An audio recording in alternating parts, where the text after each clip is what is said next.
ఎంగిలి మెతుకుల సిద్ధాంతం అనగా ట్రికిల్ డౌన్ థియరీ. ఇది పెట్టుబడిదారులకు చాలా ఇష్టమైన సిద్ధాంతం.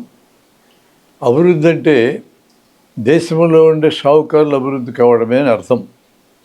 వాళ్ళ అభివృద్ధి అయిన క్రమంలో అవసరమైన రాయితీలు, సౌకర్యాలు పెద్ద ఎత్తున ప్రభుత్వాలు కల్పిస్తే అభివృద్ధిలో భాగంగా కొంచెం వారి చేతుల వేళ్ల సందుల్లోంచి నీళ్లు గారినట్టుగా, కొన్ని ఎంగిలి మెతుకులు విదిలించినట్టుగా ఆ షావుకారులు పెద్దవుతున్న క్రమంలో చిన్న చిన్న సౌకర్యాలు ప్రజలకు కలగడానే ట్రికిల్ డౌన్ థియరీ లేదా ఎంగిలి మెతుకుల సిద్ధాంతం అంటారు. మన దేశంలో 1990 నుంచి ఈ ఎంగిలి మెతుకుల సిద్ధాంతం మొదలైంది. అప్పటి మన్మోహన్ సింగ్ గారు, పివి నరసింహారావు గారు దేశాన్ని ఉద్ధరించుతామన్న పేరుతో ఈ సిద్ధాంతాన్ని ఊపిరిపోశారు. ఆ సమయంలోనే ముఖ్యమంత్రి చంద్రబాబు నాయుడు గారు తను ముఖ్యమంత్రిని చెప్పుకోకుండా తను ప్రపంచ బ్యాంక్ CEO అని చెప్పుకొని ఎంగిలి మెతుకుల సిద్ధాంతాన్ని ఆంధ్రప్రదేశ్లో పెద్ద ఎత్తున అమలు చేశారు.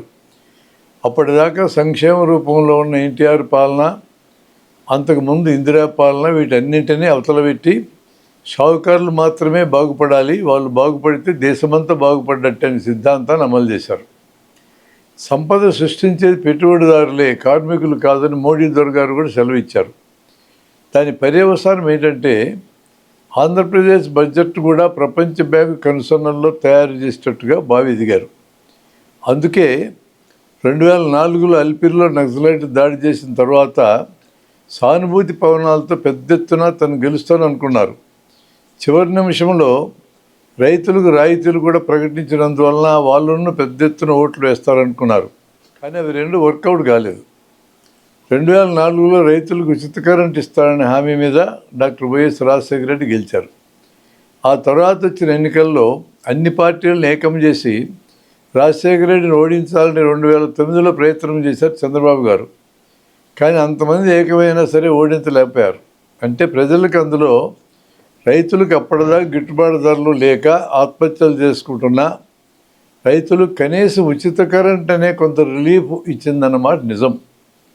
మెట్ట రైతులు తాము బోరు వేసుకొని తామే మోటార్ పెట్టుకొని మోటార్ ఖర్చులన్నీ తామే పెట్టుకుంటే పెట్టిన పెట్టుబడుల మీద అప్పులు, సంవత్సరానికి చెల్లించే వడ్డీలు 7,000 రూపాయలు. పండేది ఒక పంట. అదే కాలువల కింద ఉన్న రైతులకు ప్రాజెక్టులు గవర్నమెంట్ కట్టించి, కాలువలు గవర్నమెంట్ తవ్వించి పొలం దగ్గరికి నీళ్లు తెచ్చిస్తే 3 పంటలు వండుతాయి. ఎకరాకు 290 కడితే చాలు. ఎంత దారుణమైన వివక్ష ఇది. ఈ వివక్ష బ్యాక్డ్రాప్లో మెట్ట రైతులు అందరూ కూడబలుకొని మేము కూడా 290 రూపాయలే కడతాం, మాకు కూడా 3 పంటలకు నీళ్ళు ఇవ్వండి అంటే ప్రభుత్వాలు ఏం చేస్తాయి? ప్రభుత్వం ప్రవర్తించినట్టుగా అంత దుర్మార్గంగా రైతులు ప్రవర్తించలేదు. కరెంటు బిల్లు ఒక్కటి మాఫీ చేస్తే సంవత్సరానికి 2,500 భారం తగ్గుతుంది. 7,000లో 2,500 తగ్గితే అప్పటికి ఇంకా 4,500 వడ్డీలు చెల్లించే పరిస్థితే. దాన్నైనా మోసుకుంటా ఉన్నారు. ఈ ఒక్క చర్య దాదాపు 20,000 కోట్ల రూపాయలు ప్రజలకు ప్రయోజనం అందేటట్టు చేసింది. ఈరోజు కూడా సంక్షేమం అనే దాన్ని హీనంగా చూస్తున్న జనం ఉన్నారు. ప్రజలకు ఏ సంక్షేమం ఉండకూడదు, విద్యలో వైద్యంలో కూడా రాయితీలు ఇవ్వకూడదు, ఎప్పుడూ షావుకారులకు ఇవ్వాలని కేంద్ర ప్రభుత్వాలు, రాష్ట్ర ప్రభుత్వాలు ఆలోచిస్తున్నాయి. కేంద్ర ప్రభుత్వం ఇప్పటికి 25 లక్షల కోట్ల రూపాయలు షావుకారుల రుణాలని బ్యాంకు లెక్కల్లో తీసేశారు. అందులో 10% కూడా తిరిగి వసూలు కాదు, మిగిలిన మొత్తం తీసేసినట్టే. వాళ్ళ పేర్లు చెప్పమంటే అల్లకల్లోలు వస్తాయి, అందుకని చెప్పమంటున్నారు. అంటే కేంద్ర ప్రభుత్వం అదానీలు, అంబానీలు లాంటి కార్పొరేట్లకే కమిట్ అయి ఉందనేది స్పష్టంగా కనపడుతుంది మనకి. ప్రజలకు ఆరోగ్యం గురించో విద్య గురించో ఖర్చు చేయటం లేదా నేరుగా ప్రజల చేతికి డబ్బులు ఇస్తే అలా ఇచ్చారు కాబట్టి సంక్షేమం అనే దాన్ని తప్పట్టాల్సిన పని లేదు. ఎందుకంటే డబ్బంతా మార్కెట్లోకి వెళ్తుంది, రకరకాల వస్తువులు కొనుక్కుంటారు, వస్తువులకు డిమాండ్ పెరుగుతుంది, దానివల్ల ఆయా వస్తువుల ఉత్పత్తి పెరుగుతుంది. ఆ విధంగా పెట్టుబడిదారులకు జరిగే నష్టం ఏమీ లేదు. అలా కాకుండా డబ్బులు షావుకారులకు నేరుగా ఇస్తే ఆ డబ్బును మొత్తం గుట్టలుగా పేర్చుకొని కూర్చుంటారు, లేదా విదేశాలకు తరలించుకుంటారు, లేదా పాత అప్పులు తీర్చుకుంటారు. అలాంటప్పుడు ఎందుకు వీళ్ళకి అప్పులు ఇవ్వాలి? ప్రజలకు ఇస్తే మార్కెట్లోకి తీసుకొస్తారు కదా.